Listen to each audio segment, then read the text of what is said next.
सांद्रता क्या है, मोलरता क्या है, मोललता क्या है, नॉर्मलता क्या है। गुड मॉर्निंग बच्चों, कैसे हैं आप। आज हम पढ़ेंगे यूनिट संख्या 2 विलियन, इस चैप्टर का दूसरा पार्ट, जिसमें आज हम जानेंगे विलियन से संबंधित कुछ टर्मिनोलॉजी, कुछ शब्दावली जो कि इस प्रकार है। बोर्ड परीक्षा के लिए भी ये बच्चों इम्पोर्टेंट टॉपिक्स हैं।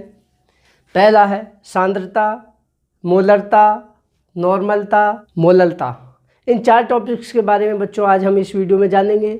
वीडियो शुरू करने से पहले यदि आप पहली बार आए हैं हमारे चैनल पर और अभी तक चैनल को सब्सक्राइब नहीं किया है तो चैनल को सब्सक्राइब करें और बेल आइकन दबाकर ऑल वाला ऑप्शन चुनें, ताकि आपको लेटेस्ट वीडियो के नोटिफिकेशन तुरंत ही मिल जाएं जैसे ही हम एक नया वीडियो अपलोड करते हैं। तो चलिए शुरू करते हैं।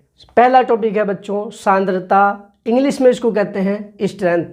1 लीटर विलियन में उपस्थित विलेय की ग्रामों में मात्रा सांद्रता कहलाती है, या 1 लीटर विलियन में घोली गई विलेय की ग्रामों में मात्रा सांद्रता कहलाती है। इसे कैपिटल एस से दर्शाते हैं। एस बराबर W/V, ग्राम प्रति, ये फॉर्मूला हो जाएगा बच्चों सांद्रता का, ग्राम प्रति लीटर। W विलेय की ग्राम में मात्रा और V आयतन है बच्चों लीटर में। ठीक है।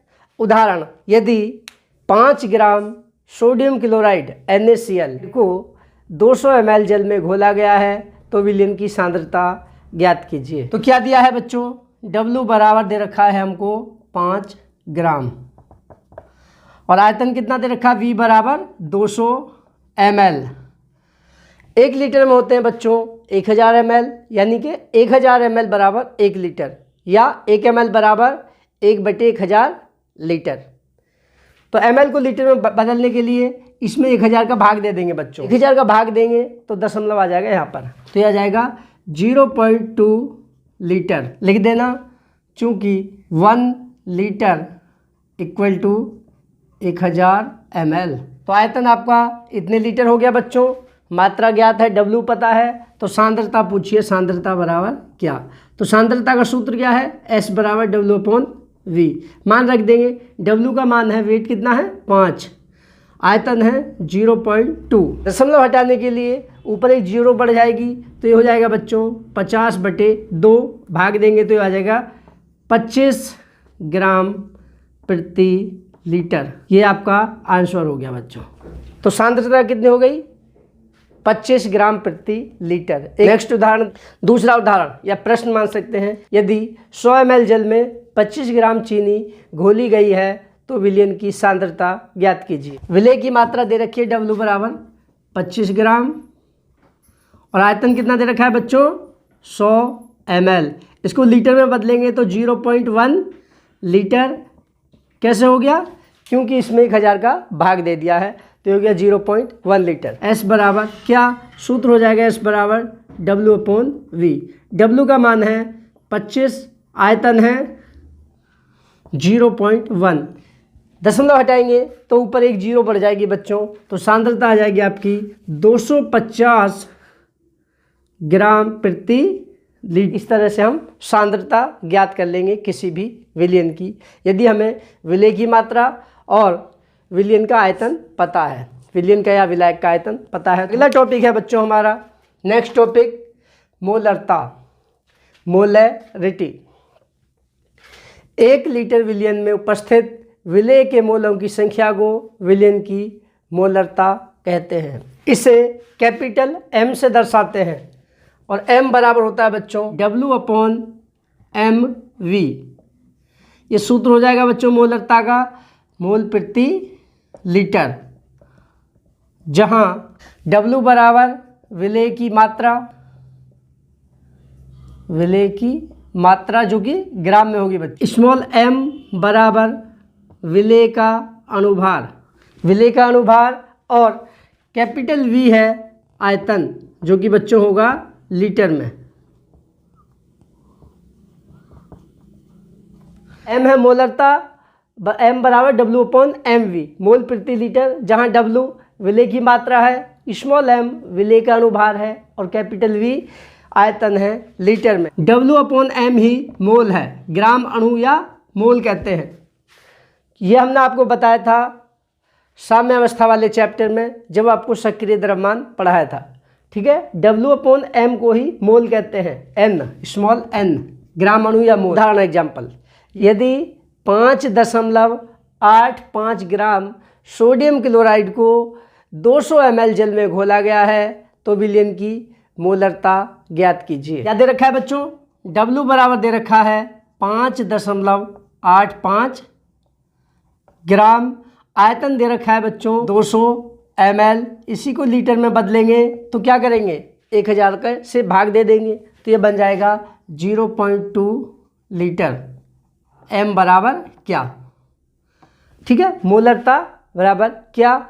इसके लिए मोलरता के लिए सूत्र है बच्चों W upon M V. m small m यानी कि विलेय का अणुभार, सोडियम क्लोराइड का अणुभार की आवश्यकता है। NaCl का अणुभार, NaCl का अणुभार स्मॉल m बराबर, अणुभार निकालना हमने बच्चों आपको बताया था। अणुभार होता है किसी भी अणु में उपस्थित समस्त परमाणुओं के परमाणु भारों का योग। सोडियम का परमाणु भार 23 होता है और क्लोरीन का 35.5 होता है। Na का 23 प्लस Cl का 35.5 जोड़ेंगे तो बच्चों यह आ जाएगा 58.5। अणुभार हमारे पास है, W पता है और V भी पता है लीटर में। मोलरता यानी कि m बराबर होता है सूत्र बच्चों W अपॉन एम वी। मान रख देंगे, W का मान है 5.85 बटे m का मान कितना निकला बच्चों 58.5 गुणा आयतन कितना है 0.2। इससे काटेंगे तो 0.1 बार जाएगा, नीचे 2 एक अंक पे है ऊपर 2 अंक पे है तो इससे काटेंगे तो यहाँ पर आ जाएगा दशमलव, और जब भाग देंगे 585 का 58.5 में तो 1.1 बार जाएगा। अब नीचे ऊपर 0.1 नीचे 0.2 तो 1/2 का मान आ जाएगा बच्चों 0.5 मोल प्रति लीटर। कितना आंसर आ गया? यही बच्चों आपका आंसर होगा। मोल प्रति लीटर को ही मोलर भी कह देते हैं बच्चों कभी कभी। ठीक है, मोलरता का मात्रक मोल प्रति लीटर को मोलर भी लिख देते हैं कभी कभी। ठीक है, मोल प्रति लीटर की जगह मोलर भी लिख सकते हैं। तो कितना आंसर आ गया 0.5 मोल प्रति लीटर। तो एक प्रश्न और देख लेते हैं बच्चों। अगला प्रश्न, यदि 4.4 ग्राम CO2 100 ml जल में घुली है तो विलयन की मोलरता ज्ञात कीजिए। दे रखा है बच्चों W बराबर 4.4 ग्राम, आयतन कितना है 100 ml, इसको लीटर में बदलेंगे 0.1 लीटर। मोलरता पूछी है m बराबर क्या? CO2 है विलेय तो CO2 का अणुभार ज्ञात कर लेंगे। तो CO2 कार्बन डाइऑक्साइड का अणुभार स्मॉल m बराबर कार्बन का परमाणु भार 12 प्लस 2 गुणा ऑक्सीजन का परमाणु भार 16, 12 प्लस 32 तो कितना हो गया 44। स्मॉल m बराबर अणुभार बराबर 44। तो m बराबर होता है सूत्र बच्चों W upon M V. V capital है m कैपिटल है, ये W और स्मॉल m छोटे हैं स्मॉल हैं। ठीक है, अणुभार स्मॉल m होता है। तो मोलरता बराबर W अपॉन एम वी, मान रख देंगे 4.4 बटे m का मान 44 गुणा 0.1। इस दशमलव से ये दशमलव कट जाएगा, 44 में 44 का भाग देंगे तो एक बार यानी कि 0.1 बार, तो आ जाएगा 1 मोल प्रति लीटर। इसको शॉर्ट में ऐसे लिख देते हैं बच्चों m अपॉन ऐसे मोल प्रति लीटर। आंसर हो गया बच्चों। अगला टॉपिक है बच्चों हमारा मोललता, मोलेलिटी। ध्यान से देखिए बच्चों, ये मोलरता थी, ये मोललता, लाहा और इसमें रह था। ठीक, ये मोलरिटी है, ये मोलेलिटी है। ठीक, अगला टॉपिक आपका मोललता, मोलेलिटी। 1 किलोग्राम विलायक में घोले गए विलेय के मोलों की संख्या मोललता कहलाती है, या ऐसे कह सकते हैं 1 किलोग्राम विलायक में उपस्थित विलेय के मोलों की संख्या विलयन की मोललता कहलाती है। इसे m0 से दर्शाते हैं। m0 किताबों में बच्चों कुछ किताबों में से स्मॉल m से दिखा देंगे। स्मॉल m से दिखाने में प्रॉब्लम यह है, जब हम सूत्र लिखते हैं तो अनुभार भी स्मॉल m से है, ये भी m से है, तो उसमें कन्फ्यूजन हो जाएगा। ठीक है, इसलिए हम इसको दर्शाते हैं m0।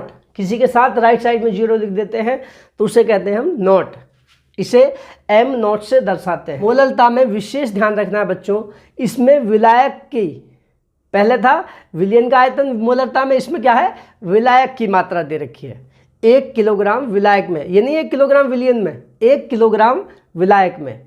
अब की बार आयतन नहीं दिया है, लीटर में आयतन नहीं दिया है, बल्कि मात्रा दी है विलायक की। ठीक है, 1 किलोग्राम विलायक में विलेय के मोलों की संख्या, तो ये लिखना नहीं है, जहाँ डेफिनेशन लिखवाइए उसके बाद लिखना, लिखाते जहाँ पे लिखा है इसे m0 से दर्शाते हैं मोललता। सूत्र लिख लेंगे अगली लाइन से, मोललता m0 बराबर W/m कैपिटल W। ये हो गया बच्चों मोललता का सूत्र। इसको कहते हैं मोल प्रति किलोग्राम या मोलल, इसका मात्रक हो जाता है मोलल, ऐसे हिंदी में ऐसे लिखेंगे बच्चों, मोलल। ठीक है, जहाँ स्मॉल w बराबर विलेय की मात्रा, विलेय की मात्रा ऐसा समझिए, स्मॉल मतलब छोटा, जिसकी मात्रा कम है वो छोटा है, जिसकी मात्रा ज़्यादा है वो बड़ा है। विलायक ज़्यादा होता है हमेशा, तो वो बड़े से दिखाया। ठीक है, ऐसा समझ लीजिए। जहाँ स्मॉल w विलेय की ग्राम में मात्रा है, m विलेय का अनुभार है, और कैपिटल W है विलायक की मात्रा किलोग्राम में, kg में, किलोग्राम में, जहाँ कैपिटल W विलायक की मात्रा है किलोग्राम में। इस फॉर्मूला में मोललता का फॉर्मूला है बच्चों W/m कैपिटल W, जहाँ स्मॉल w विलेय की मात्रा है ग्राम में, स्मॉल m विलेय का अनुभार है, और कैपिटल W है बच्चों विलायक की मात्रा किलोग्राम में। उदाहरण, यदि 5.85 ग्राम सोडियम क्लोराइड 500 ग्राम जल में घुला है तो विलयन की मोललता ज्ञात कीजिए। देखिए बच्चों कैसे इसे हल करें। स्मॉल w दे रखा है बच्चों 5.85 ग्राम, स्मॉल w विलेय की मात्रा 5.85 ग्राम, और विलायक की मात्रा, जल की मात्रा कितनी दे रखी है बच्चों, 500 ग्राम। ठीक है, विलायक की मात्रा दे रखी है 500 ग्राम। सोडियम क्लोराइड NaCl का अनुभार, NaCl का अनुभार कितना हो जाएगा बच्चों, स्मॉल m, ये बराबर हो जाएगा सोडियम का परमाणु भार 23 प्लस क्लोरीन का परमाणु भार होता है बच्चों 35.5, दोनों को जोड़ेंगे तो ये बन जाएगा आपका 58.5। तो ये हो गया बच्चों स्मॉल m बराबर। अब w, स्मॉल w पता है, कैपिटल W भी पता है, और स्मॉल m भी पता है, तो मोललता आसानी से हम निकाल सकते हैं। मोललता बराबर क्या, तो सूत्र है मोललता m0 बराबर W/m कैपिटल W। बच्चों ये मोललता लिखने की आवश्यकता नहीं है, मैंने लिख दिया केवल। मान रख देंगे, स्मॉल w का मान है 5.85 बटे स्मॉल m 58.5 गुणा कैपिटल W 500 ग्राम में है बच्चों, ध्यान दीजिए ये किस में है, ग्राम में। अब की बार हमने इसे किलोग्राम में कन्वर्ट नहीं किया है, इसलिए यहाँ पर 1000 का इसमें भाग दे देंगे बच्चों। ठीक है, तो इसमें 1000 का हम इसमें भाग दे देंगे। ठीक है, देखिए 500 बटे 1000 लिख दिया क्योंकि ये अभी ग्राम में है, तो 2 जीरो से 2 जीरो कट जाएंगी, हो जाएगा 5 दूनी 10, 5 दूनी 10, 2 जीरो से 2 जीरो कट जाएंगे, 5 दूनी 10, या 500 दूनी 1000। इससे काटेंगे 58.5 से 5.85 को, तो इस दशमलव से बच्चों ये दशमलव यहाँ पे आ जाएगा। जब इसका भाग देंगे तो 0.1 बार जाएगा, 0.1, ये 2 ऊपर आ जाएगा। ठीक है, 0.1 में जब 2 की गुणा लगाएंगे तो कितना आ जाएगा 0.2 मोल प्रति किलोग्राम, मोल ऑब्लिक केजी। ये आ गया बच्चों आपका आंसर। विलियन की मोललता कितनी हो गई 0.2 मोल प्रति किलोग्राम या 0.2 मोलल। अगला टॉपिक है बच्चों नॉर्मलता, नॉर्मेलिटी। 1 लीटर विलियन में घुले ग्राम तुल्यांकी भारों की संख्या को विलियन की नॉर्मलता कहते हैं। क्या बताया बच्चों हमने, 1 लीटर विलियन में घुले ग्राम तुल्यांकी भारों की संख्या को विलियन की नॉर्मलता कहते हैं। इसे कैपिटल N से दर्शाते हैं, N बराबर S/E। ये सूत्र होता है बच्चों नॉर्मलता का, N बराबर S/E, जहाँ S बराबर सांद्रता ग्राम प्रति लीटर में, E है बच्चों तुल्यांकी भार, तुल्यांकी भार।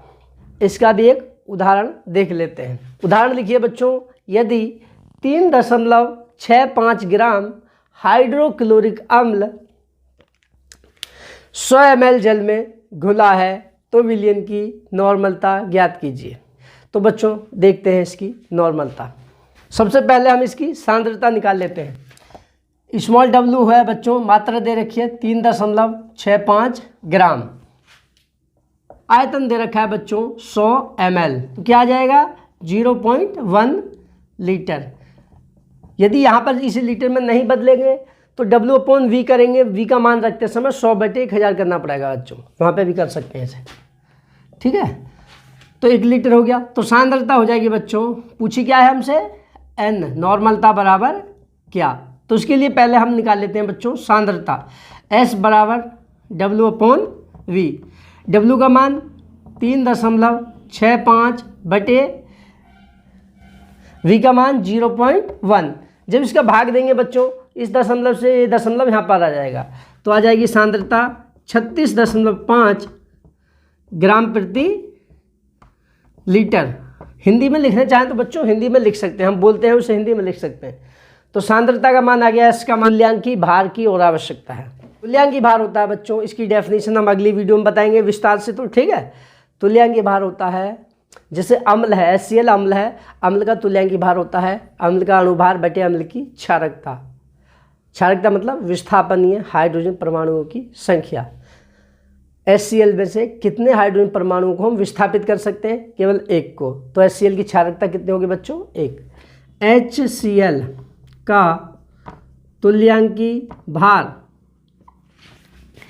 यानी कि E बराबर सूत्र होता है बच्चों तुल्यांकी भार, चूंकि अम्ल है HCl अम्ल है, इसका तुल्यांकी भार हो जाएगा अणुभार बटे क्षारकता।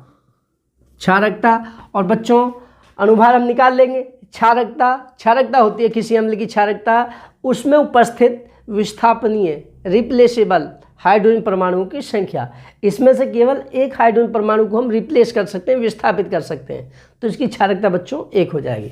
तो मान रख देंगे अणुभार कितना हो जाएगा HCl का, H का परमाणु भार 1, Cl का 35.5 बटे क्षारकता 1 है, तो ये हो जाएगा बच्चों 35.5 और प्लस 1 36.5 में 1 का भाग देंगे 36.5, ये हो गया आपका तुल्यांकी भार।